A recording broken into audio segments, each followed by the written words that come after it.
네, 우리 그 웨르스테드가 실험할 때 전기가 흐르는, 전류가 흐르는 거 가지고 우리 나침반 움직이는 거 발견했다. 그래서 당시 대학에서는 전류 흐르고 하는 거, 이런 것들이 아주 첨단 실험 장비였다라고 한다면 19세기에 들어와서 19세기 말에는 크룩스관이라고 하는 것이 또 아주 널리 이용된 실험 장치였습니다.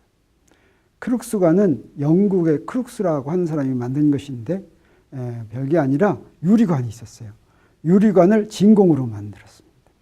그리고 거기다가 불활성 기체, 네온이나 헬륨이나 아르곤이나 이런 기체를 이제 집어넣었어요. 그리고 양쪽에다가 높은 전위체를 걸어줬습니다. 그러면 도선이 없는데도 뭐가 지나가는 거예요. 이렇게 음극선 관에 뭐가 이렇게 지나가는 게 이렇게 보이는 그런 관이었어요. 이것이 이제 많은 실험을 하는데 이용이 됐습니다. 이 실험으로 이제 새로운 사실들이 많이 밝혀졌는데, 이 크룩스관 실험은 그래서 어디서 했냐면 암실에서 했어요. 이 실험을 하려면 암실. 크룩스관에 전원을 턱 킬 것 같으면 크룩스관만 밝아지는 것이 아니라 주위에 뭐 먼지 같은 데서 뿌옇게 뭐가 나타났어요. 크룩스는 실제로 이렇게 뿌옇게 나타나는 것을 뭐라고 생각했냐면 홀령이 나타난다고 생각해서 크룩스가 그 심령술에 굉장히 심취했었다. 뭐 이런 이야기가 전해져 내려옵니다.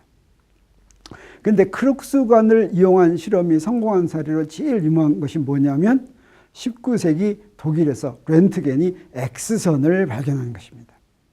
이렇게 뿌옇게 나타나는 것이 알고 봤더니 X선이었다라고 하는 것을 알았어요.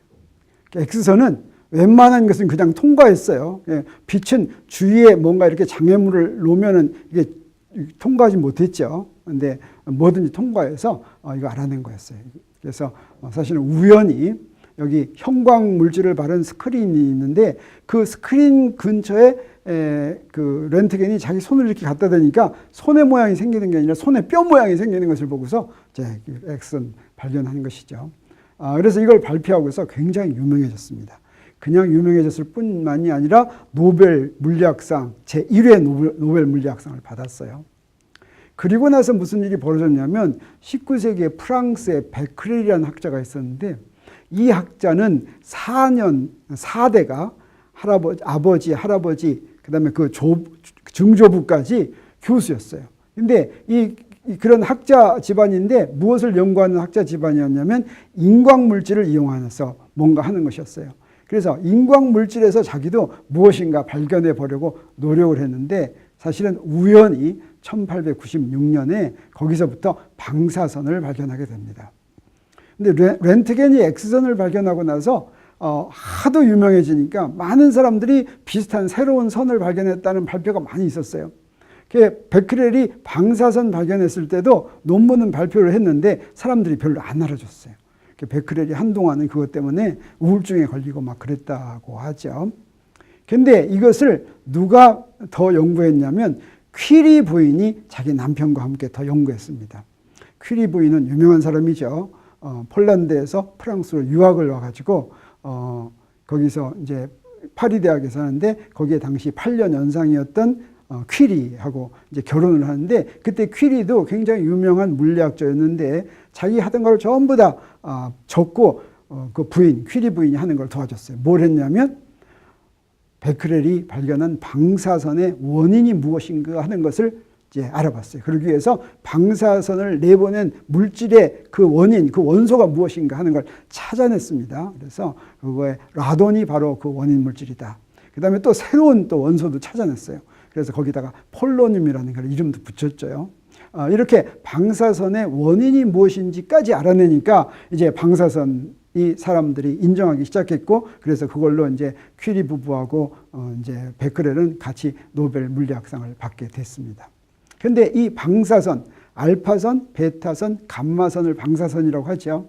이 방사선이 나중에 이제 중요하게 이제 사용이 되는데, 그 뒤에 곧바로 영국의 톰슨이라고 하는 사람이 1897년에 똑같은 크룩스관 실험을 통해서, 자, 크룩스관에서 뭐가 이렇게 뽀얗게 보인다고 그랬죠. 이 보이는 것이 전자들의 흐름이다 라고 하는 것을 증명할 수가 있었어요. 그럼 이 전자들은 어디서 나오느냐? 전자는 원자보다도 훨씬 작은 거였어요. 당시에 원자에 대해서 자세히는 모르지만 모든 물질에 구성되는 궁극적인 요소는 원자라고 이론적으로 생각한 겁니다. 근데 이 전자는 원자보다도 더 작으니까 원자에서 나왔을 거라고 생각했어요. 그래서 원자 속에 전자가 어떻게 들어있을까 하는 톰슨의 원자 모형을 발표하죠.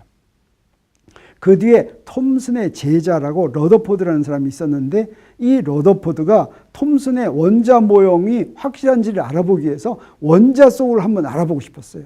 이 원자 속을 알아보는데 아주 적절한 게 바로 뭐였냐면 베크렐이 발견한 방사선 중에서 알파선이라고 생각하고 이 알파선을 원자 속으로 보내는 실험을 했습니다. 이 실험 어떻게 했냐면 원자가 그냥 물질에서는 원자가 두꺼우니까 원자 속을 통과하게 만들기가 어렵겠죠. 그래서 이걸 원자가 한 층으로 가게 아주 얇게 펼 수 있는 게 뭐가 있었냐면 금이 있었어요. 그래서 금을 아주 얇게 펴가지고 거기에 알파선을 보내는 실험을 했는데 이 실험에서부터 어떤 결과를 얻었냐면 그 원자 안은 텅텅 비어있다는 결론에 도달하게 됐습니다.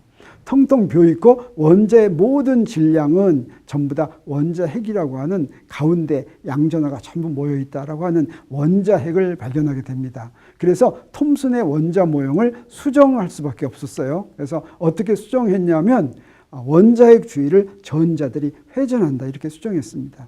그랬더니 처음에 당분간은 굉장히 그럴듯했어요. 무엇과 비슷했냐면 태양계와 비슷했습니다. 어때요? 태양계 행성들이 태양 주위를 회전하는 거였죠. 그것처럼 원자 속에서도 원자핵 주위를 전자들이 회전한다 그러니까 아주 그럴듯했습니다. 그래서 역사가 반복되는 것처럼 보였습니다. 이제 반복된다고 하는 뜻은 뭐냐면 물리학이 처음 알려진 것은 무엇에 의해서 알려졌습니까? 태양계 주위를 회전하는 행성들에 의해서 알려졌습니다. 어떻게 알려졌습니까?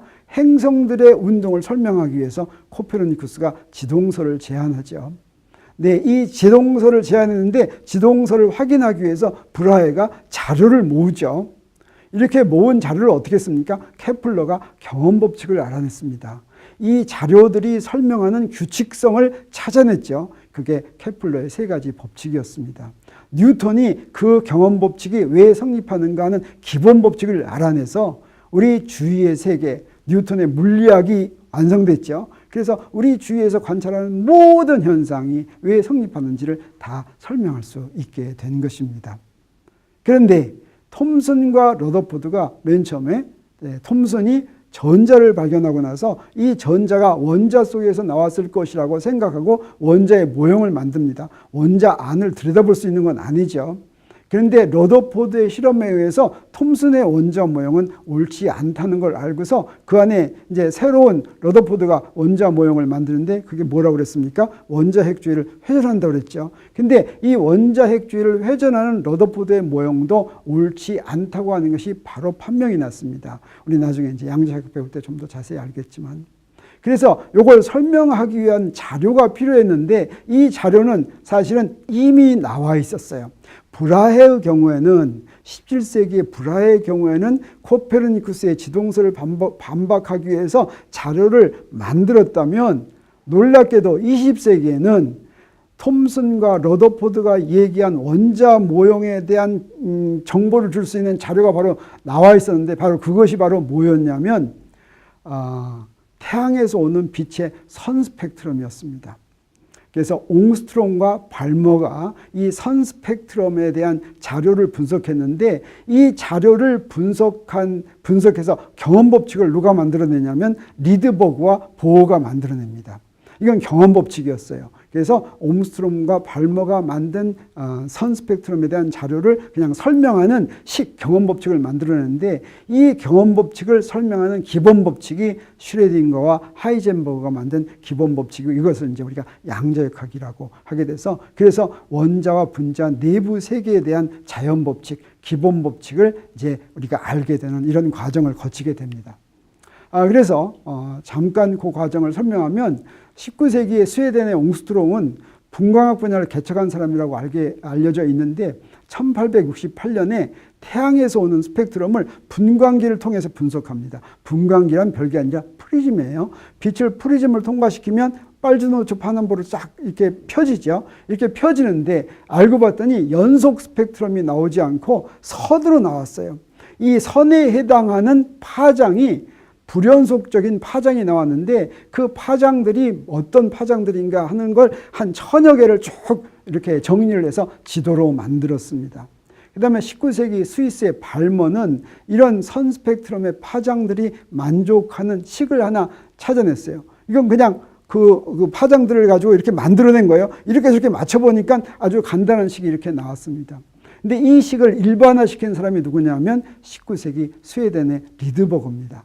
리드버그는 모든 옹스트롱이 발표한 모든 선 스펙트럼을 다 설명할 수 있는 식 이렇게 만들었는데 여기서 람다분의 1의 이 람다가 바로 선 스펙트럼의 파장이 되겠어요. 여기 N1과 N2는 그냥 숫자예요. 1, 2, 3, 4, 5, 6, 7, 8 이런 거예요. 그래서 N1하고 N2에 아무 숫자나 집어넣을 것 같으면 저 파장에 해당하는 그런 파장들이 짝짝 나오는 겁니다. 그래서 N1이 1이면 N2는 2, 3, 4, 5, 6 이렇게 집어넣는다지. N1이 2면 N2는 2, 3, 4, 5, 3, 4, 5 이렇게 집어넣는다든지. 그러면 앞에서 말한 발머의 공식도 나오고 또 다른 이런 공식도 전부 다 나왔어요. 근데 이 공식이 어떻게 나온지는 알 수가 없었습니다.